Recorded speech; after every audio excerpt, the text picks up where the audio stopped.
Welcome to the Bookshop at the End of the Internet. This podcast is dedicated to helping book lovers discover new authors. Like all the best bookshops, this podcast is filled with all kinds of books and all kinds of authors. So tune in, browse around, find a new author, and discover a new favorite book at the Bookshop at the End of the Internet. I'm Stacey Horan, author, book lover, and host of the Bookshop at the End of the Internet. This is episode number 223. For more information about this or any of our episodes, go to my website, staceyhoran.com. If you enjoy the podcast, leave us a review, like us on social media, and share us with your friends, family, and fellow readers.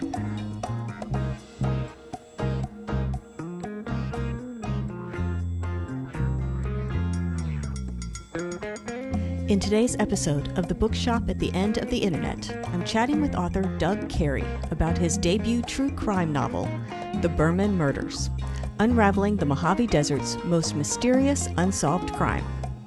In this book, Doug chronicles the 1986 disappearance of Barry Berman, heir to the Kahlua fortune, and his wife Louise, from Saline Valley, California, located in the Mojave Desert and one of the most remote locations in the United States. Their bodies were eventually discovered by the local sheriff's office, but the double homicide was never solved, and no one was ever arrested, let alone convicted, for their murders. After years of research, investigation, and interviews, Doug names the most likely suspect and details how he linked the murders to an overseas sex crimes and trafficking case. In this episode, I'll chat with Doug about his writing journey, how he heard about the Berman case on one of his own trips to Saline Valley, and why his grandmother is the reason he became so interested in the desert, as well as a few other things coming up.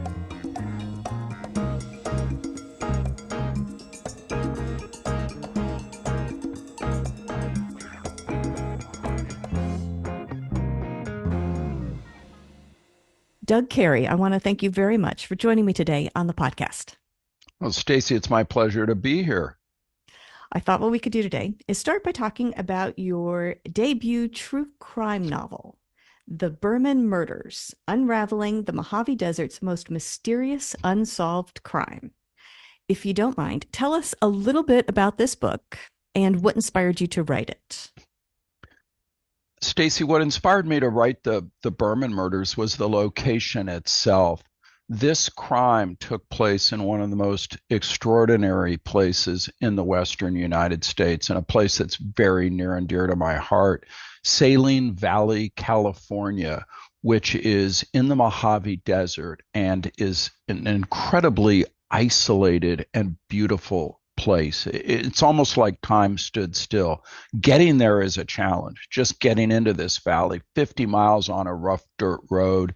You have to cross a mountain range when you can even access it. But when you're there, it's this extraordinarily beautiful valley. Picture a wide open location ringed by mountains with rippling sand dunes, a saltwater lake, and in the middle of this valley, hot springs, natural hot springs that over the years have been developed by hippie types and counterculture folks and libertarians and nudists and such into a clothing optional hot springs oasis with palm trees and kind of away from conventional society, a getaway spot if you know about it.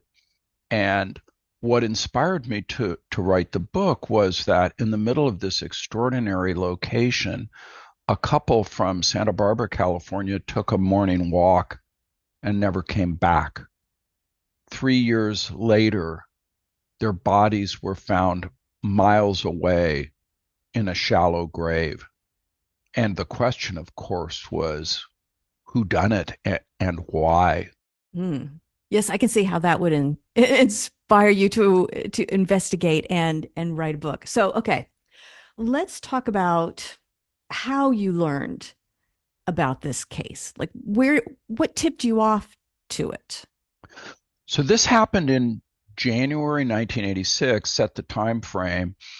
This was right about the time that my daughter was born, and my wife and I went out to Saline Valley not long after that and heard about this on one of our visits. Now, I've been going to Saline Valley for years. I'm a desert explorer type of person by background.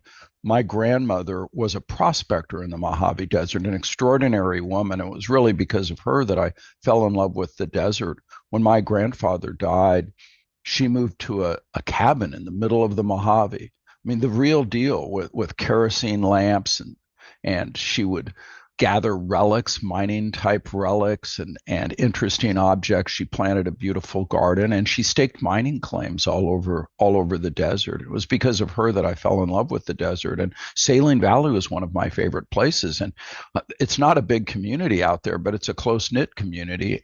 And when you go out there, imagine an apparent murder has occurred. You start At first it was a disappearance. What happened to these people? It was very strange and troubling.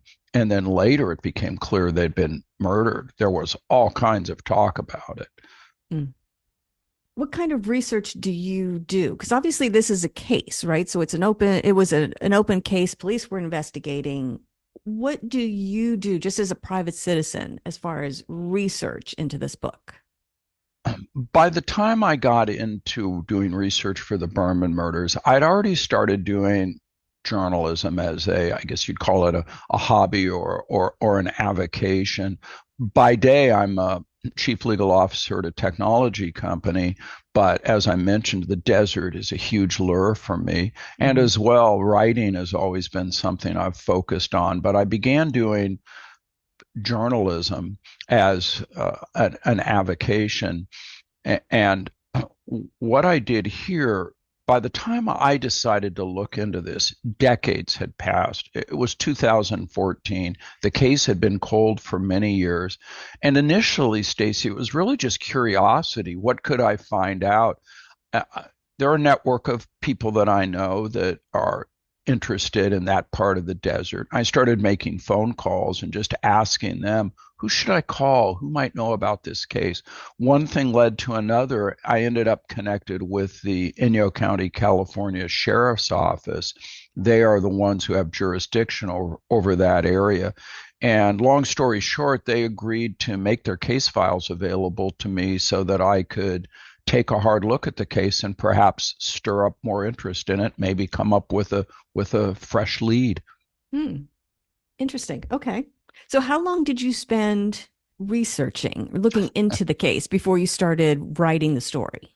Well, it was both. I began researching and looking into the case in 2014, and in 2015, I wrote a cover story for LA Weekly.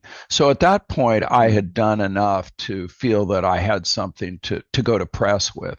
But then I just kept going and going and going, off and on for 9 years before finally completing a book on the subject. And in that time, more avenues opened, more people surfaced, and I was able to gather more information. This is one of those cases, though, Stacy, where there wasn't a lot. So I really had to scour to get the information.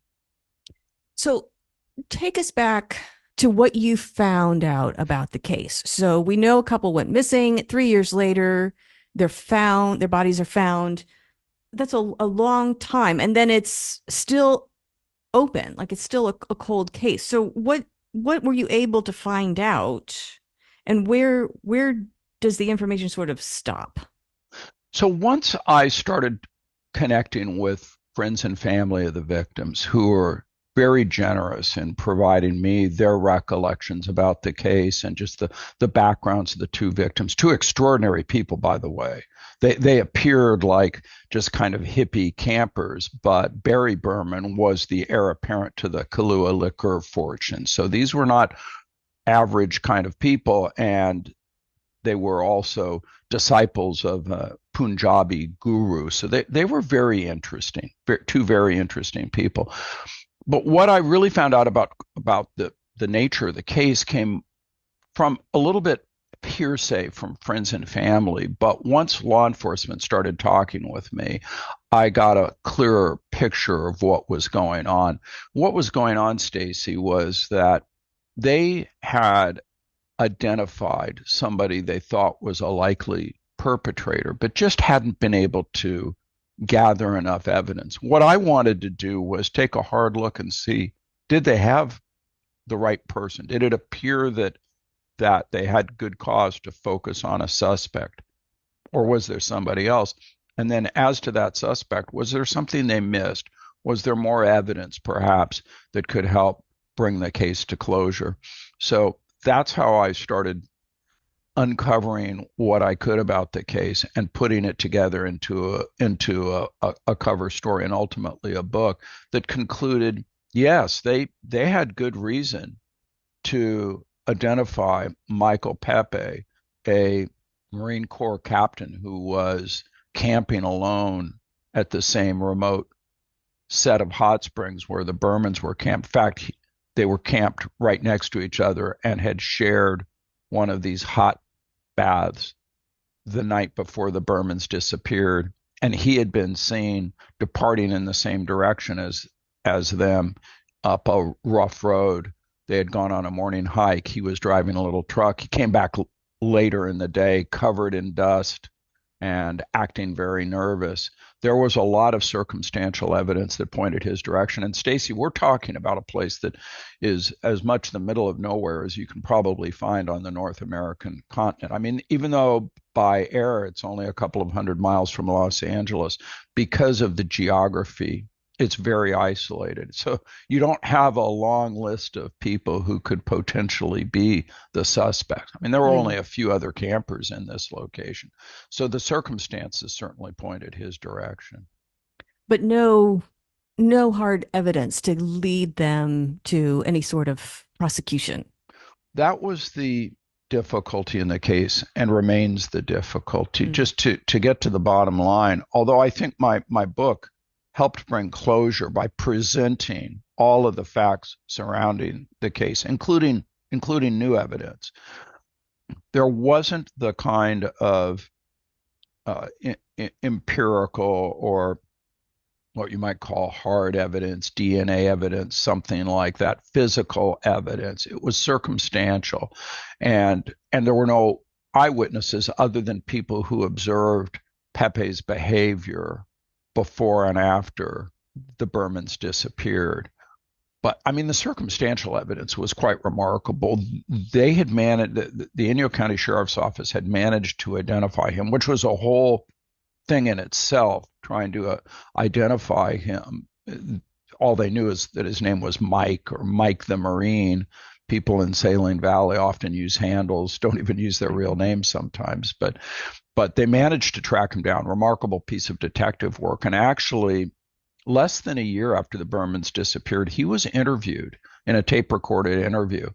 And I was able to get a transcript of that interview. And his answers were all over the place. I mean, from the perspective of a lawyer, I mentioned I'm a lawyer, although I don't do criminal defense work. Still, I'm familiar with it. I've handled a couple of cases pro bono over the years.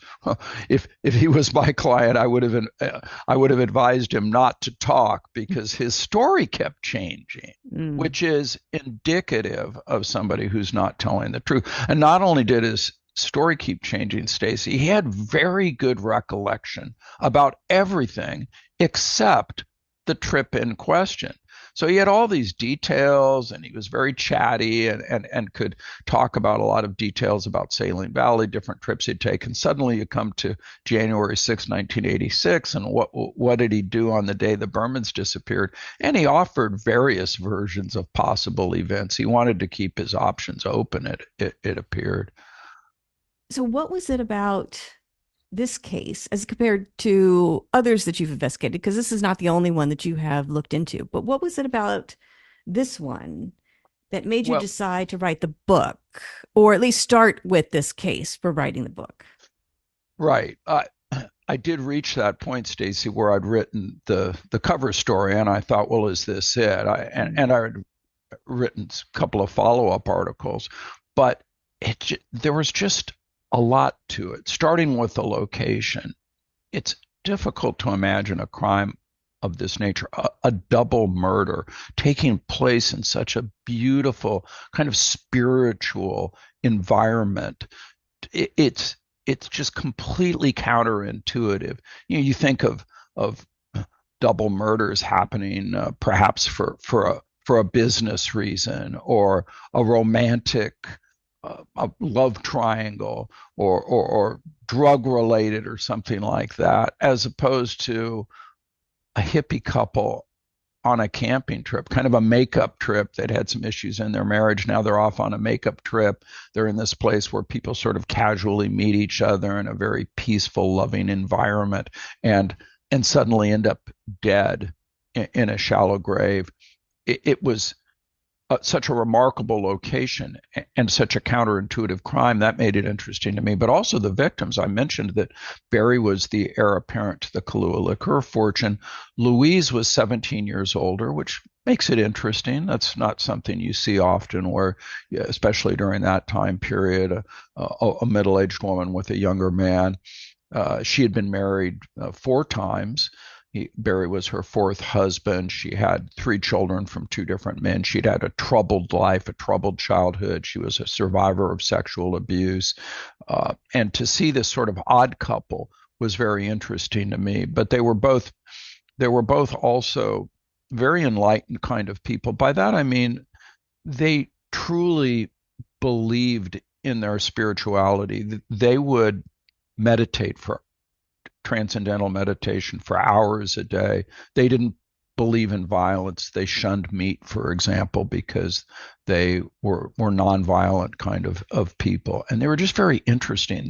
Their group of friends were interesting. They met at a time when Barry's father, who was the Jules Berman, the man behind building Kahlua into this massive success, he owned a 3,500 acre ranch on the coast north of Santa Barbara, extraordinary landscape.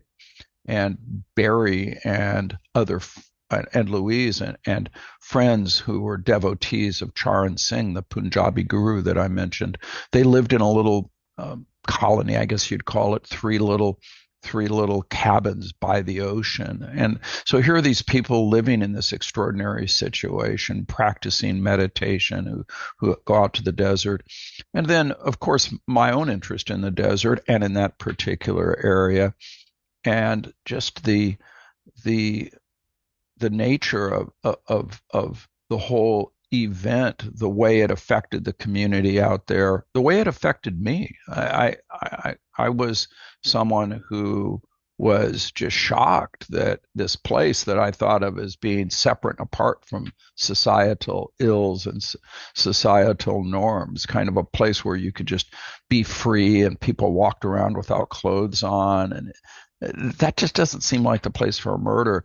So all those factors together drew me into the story. I wanted to explore their lives. I wanted to know more about Pepe, and I wanted to put down on paper some of the things that make Saline Valley in that setting so extraordinary. And then, of course, I wanted to take a shot at seeing what I could find out about him, about the crime. And it led me in just fascinating directions, including all the way overseas to Cambodia, as I followed Pepe's footsteps.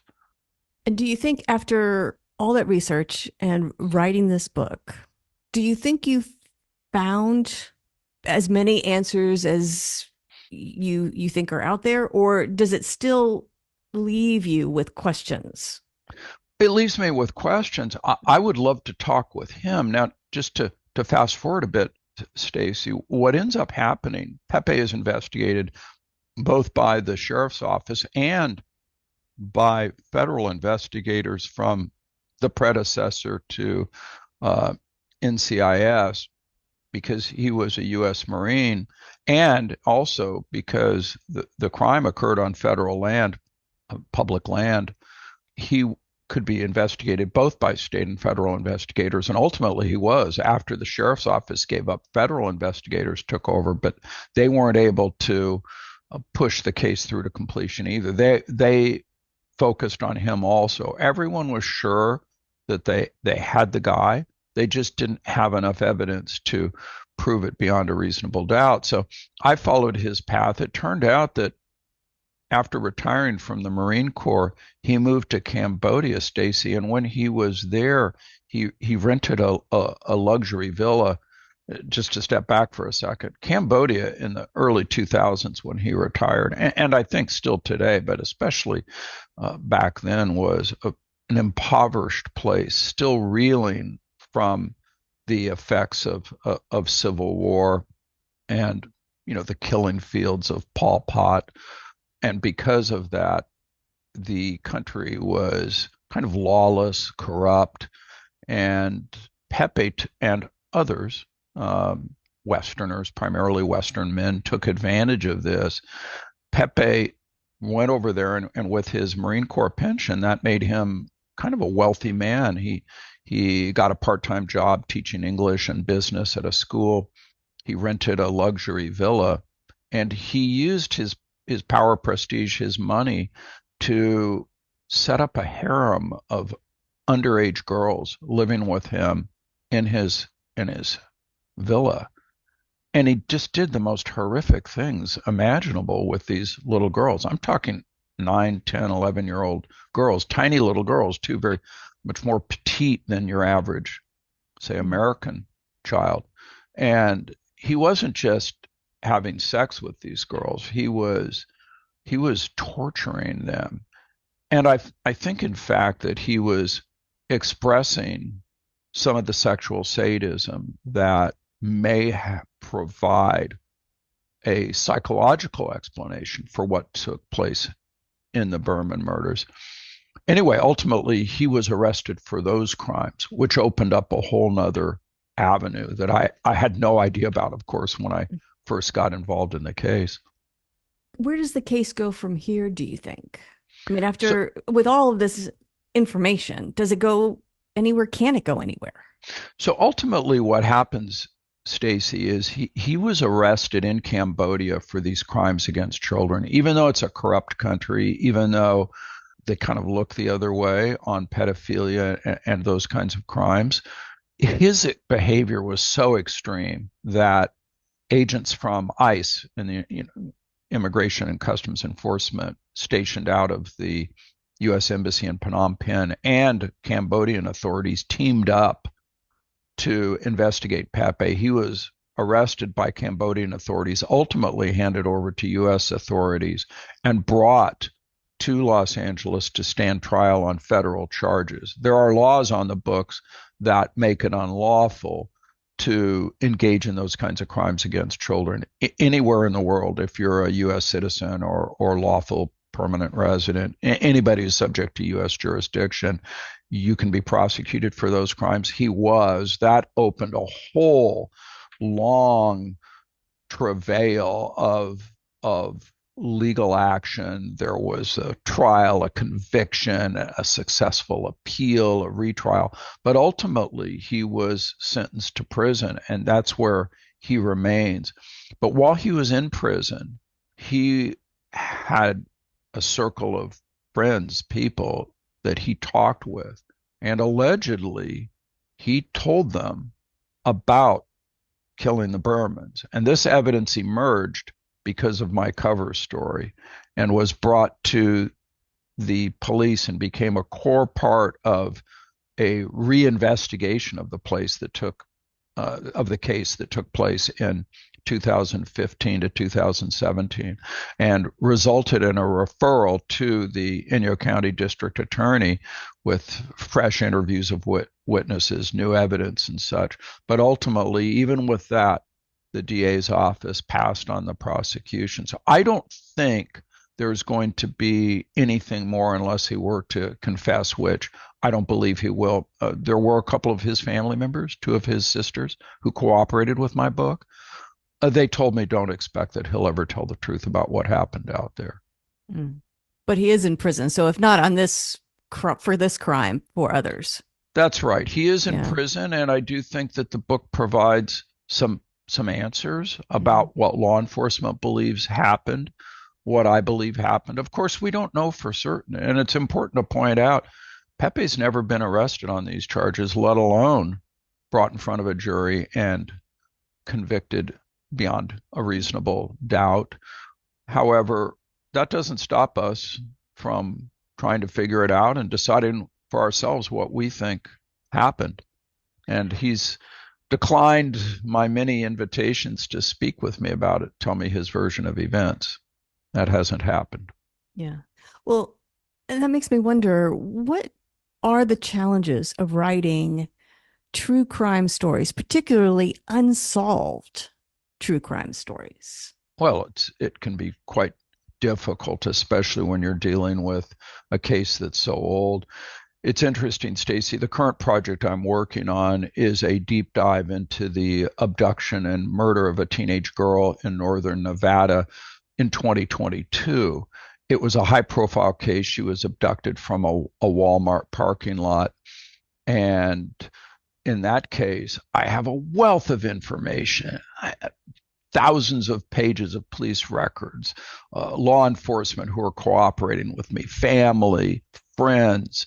There's just so much available, contemporaneous videos, photographs, all kinds of evidence and material that I can draw from.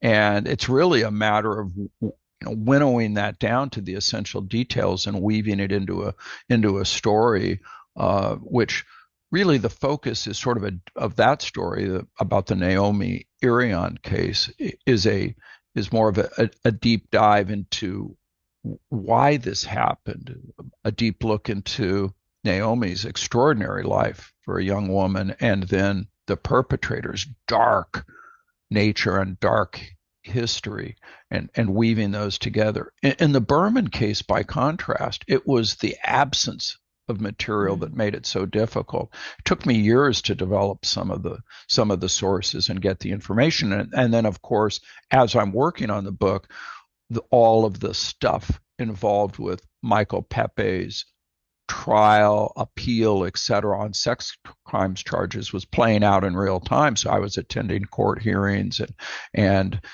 getting involved in real time, writing articles. I was publishing articles as all of that was going on, and watching it develop. And the challenge was getting the material and weaving together the bits and pieces covering a 30 plus year time span into a coherent story that brings you from start to finish and gives you a sense of what happened and why.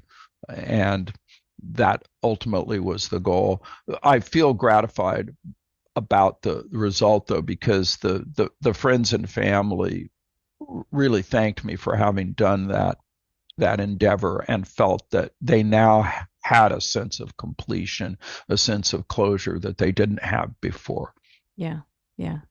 I imagine it helps to have the families on board with you, providing information and cooperating and agreeing to be interviewed. Is that a requirement, do you think, to write the book? Well, that's a great question. I've never done a story where I didn't have cooperation from the family. If a family was kind of on the fence about an interesting case, I might push forward. If a family was opposed because of the pain or privacy concerns, it would be difficult for me, I think, to push forward in a case, unless, of course, I thought there might be some family involvement, especially when you're talking about, let's say, violence against women. A lot of violence against women, most violence against women, is committed by people they know, family member, an intimate partner, that kind of thing. It's one of the things you learn if you get into the true crime world, is just the shocking level of violence against women. It's really quite troubling, and the fact that it's often intimate partners that are responsible for it. In a case like that, I'd have no problem pushing forward. Yes, but in both the Berman murders and in the project that I'm finishing up now, the Naomi Irion case, in both of those, I had strong support from the families, and I don't think I would have done it without that support. It was essential both from an informational level, and also just from a sense of good energy, good intentions, good karma, to be doing a story, writing a story, working on a story where the family was supporting it. Because keep in mind, for the friends and families involved, this is just life changing, life altering kind of event. These aren't these aren't situations that are done for the entertainment value. These are deeply troubling kinds of events. And when I explore them, I want to explore them with a sense of the seriousness that's present there. I mean, I focus on telling a good story. If you can't tell a good story, there's no point in writing it. I want it to be interesting, and I don't expect that the reader is going to share in all the emotional responses of the family, and I want there to be a good whodunit, a puzzle aspect to all of it. But at the same time, you have to respect that these are real people and real events. This isn't some sort of a fictional endeavor. Yeah. Do you have other crimes in the wings that you think might merit book treatment, or have these two just been so special or so interesting that they've merited a treatment in a full book? That's a great question, and both of these grew into books, as it were. Mm. The Berman case, as I mentioned, after I wrote the cover story and a couple of follow-up stories, I wondered how far would I go with this, but something just drove me to keep going. I didn't want to stop.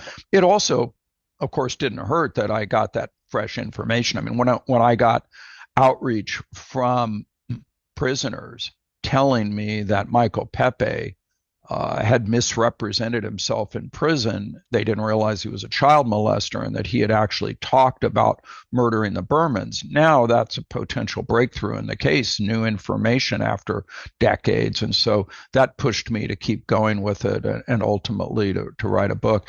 In the Naomi Irion case, kind of a similar path in a sense. I wrote 2 articles about the case for the Las Vegas Review-Journal, the largest paper in Nevada. Got a lot of public interest in the case, and I just decided to keep going. I think it was the complicated past of the perpetrator. The man who murdered Naomi Irion was a 41-year-old construction supervisor, well-spoken, good writer. Isn't that interesting? He's a good writer. He had a girlfriend, good-looking guy with a girlfriend, drove a fancy truck. Uh, you would think that he'd kind of had it all.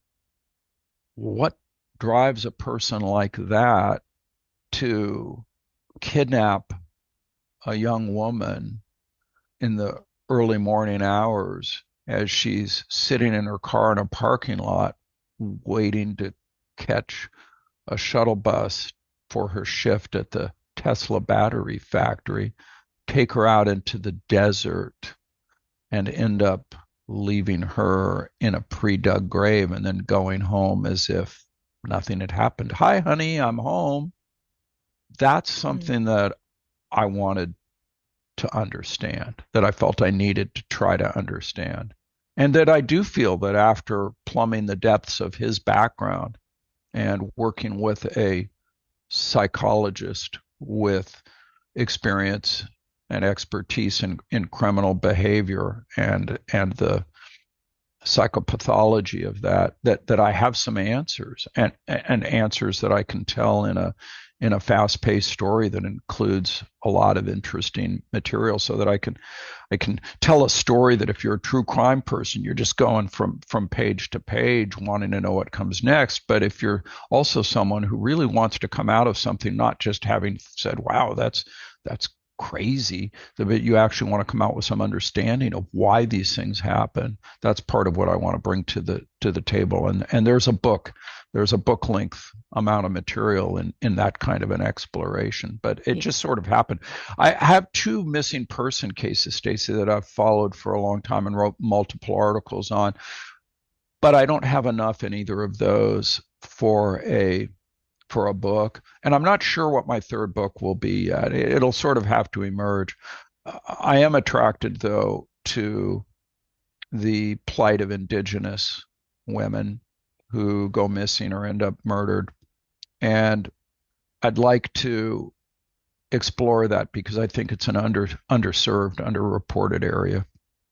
You mentioned earlier that writing has become an avocation for you. I'm curious, were you always a writer and the interest in true crime sort of gave you an outlet for that? Or was it the interest in true crime that made you think, perhaps I will start writing about it, but that's not something you considered previously? Well, I think like a lot of people who write, it's something I knew from a young age that I wanted to do. I would say the first time I thought about writing a book was probably when I was 10 or 11 years old. I grew up in a family where reading was something that we did all the time, and the idea of writing a book was considered to be sort of the highest and best use Mhm. of a human. And so, having grown up in that kind of environment, it was something that I had thought about for a long time, but I didn't have the right voice. I just I was an English major.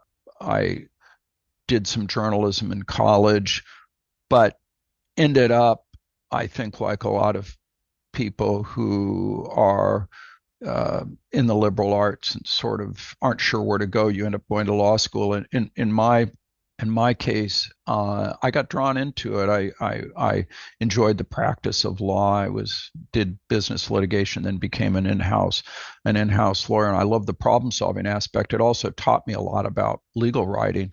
Legal writing is a form of storytelling, highly constrained. You have to follow the rules of evidence, and you have a lot of structure and framework that surrounds it, but it's all about telling a good story. And I became a good legal writer. I've had a brief that I wrote cited by the Supreme Court. So I know I'm a good legal writer and that I have those research skills. A lot of that dovetails with journalism, Stacy. But I had tried my hand at a couple of novels that didn't go anywhere. I just wasn't that drawn to fiction. I really wanted to write about nonfiction, and I think it just took me decades to really find my voice. But I did my first long form journalism article in 2014 about a copyright case that went to the Supreme Court. It ended up doing very well. I think it got 250,000 views online. I got hundreds of favorable comments, and that gave me the confidence to keep going. But what drew me into the true crime is that it's just interesting, and it's something readers want to read about. You're not just off doing something that's obscure that six people will read. I found that if you dive in, not only is it an interesting subject matter, but a lot of people want to go on that journey with you, and that's gratifying too, to know that there are people who are interested in what it is you're writing about. So I'd say it's the fact that it's a fascinating subject matter and a place where I thought I could add value, and then there's strong reader interest. Well, if people want to learn more about you, follow along, look for your new release, learn when you have let's say, a third book coming out, where can they go to find you and that information? Sure. So I've got a website. It's Doug Kari. My last name is spelled Kari. That's a Finnish word if anybody's interested in etymology. DougKari.com is my website. I do a monthly blog, and it's got some interesting material about the cases that I've worked on. And then I'm on Facebook at Doug Kari Author, and also on Instagram at Doug Kari Author. So those are places where folks can go. In terms of buying the Berman Murders, it's on Amazon. Just the Berman Murders by Doug Kari. It's gotten good reviews, and it's helped me make a name in the true crime world, among people who I guess you'd call us the more serious true crime folks. We're not just trying to knock out dime store or kind of pulp fiction, but we're really trying to do things in depth, bring a more serious approach, but at the same time, good storytelling. You don't want your story to be dry. I want to write good stories, but but also be serious about it, really take it seriously. I think that the victims, the families, the law enforcement people who put their hearts into these cases, they deserve no less than a writer who just immerses themselves in it and really brings everything to bear in writing about what happened and why. Right. Very well said. Well, Doug, I want to wish you luck with the Berman Murders and the new book that you are finishing. We'll look forward to that. So, congratulations on everything you've accomplished so far, and best of luck with the rest of your writing journey. Thank you, Stacy. The Bookshop at the End of the Internet is a podcast dedicated to helping book lovers discover new authors. Like any good bookshop, this podcast features a wide variety of books by the equally varied and interesting authors who felt compelled to write them. This podcast gives you a chance to meet these wonderful writers and discover your next must-read book. Listen to the authors describe their books and tell you their stories in their own words. My interviews feature books from all genres and authors from all walks of life, including those who are indie published as well as those published by small presses and large publishing houses. Looking for unique, not so easy to find books for yourself, a friend, or a book club? Tune into this podcast and find your newest favorite author or maybe a soon-to-be bestseller. This podcast, like all the best bookshops, is filled with all kinds of books and all kinds of authors. Tune in, browse around, find a new author, and discover a new favorite book. You never know what treasures you might find in the Bookshop at the End of the Internet.